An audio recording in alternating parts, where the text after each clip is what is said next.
Hello everyone. আজকে আমরা ইংলিশের একদম প্রথম থেকেই শুরু করছি।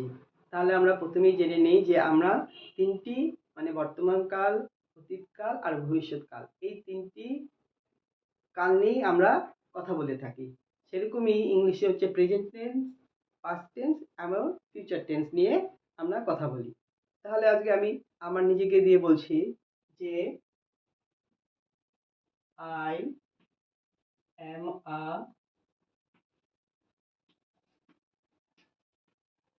Teacher. I am a teacher, আমি একজন শিক্ষক।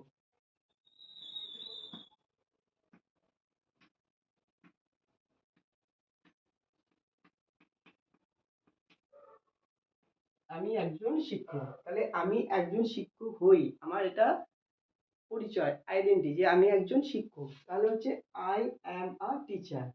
এখন যদি আমি বলি আমি টিচার না, সেটা হচ্ছে না বোধক হয়ে গেল, মানে negative.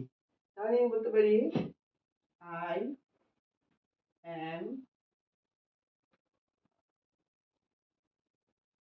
Not a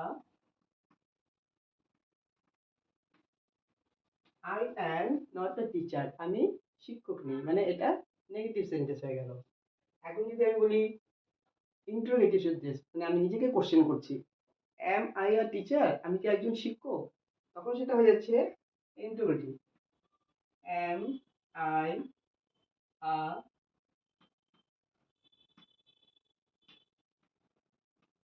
am I a teacher, আমি কি একজন শিক্ষক, আমি নিজেকেই ইন্টারোগেট করছি যে আমি কি একজন শিক্ষক, জিজ্ঞাসা করছি। তাহলে আবার আমি বলতে পারি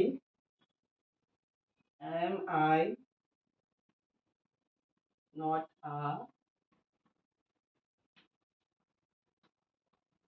অ্যাম আই নট আ টিচার, আমি কি একজন শিক্ষক নই, মানে তুমি বুঝছো না বা আনছো না, তখন তাকে আমরা অনেক সময় বলি যে অ্যাম আই নট আ টিচার, আমি কি একজন শিক্ষক নই, যে আমি কি এমনি আছি, আমি তো একজন শিক্ষক। তখন সে am I not a teacher, আমি কি একজন শিক্ষক নেই। তাই নেগেটিভ এবং ইন্টারোগেটিভ দুটোই বোঝাচ্ছে।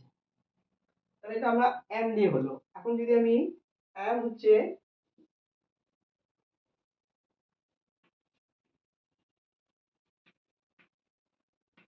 প্রেজেন্ট টেন্স, এই যেরকম হেল্পিং ভার্ব,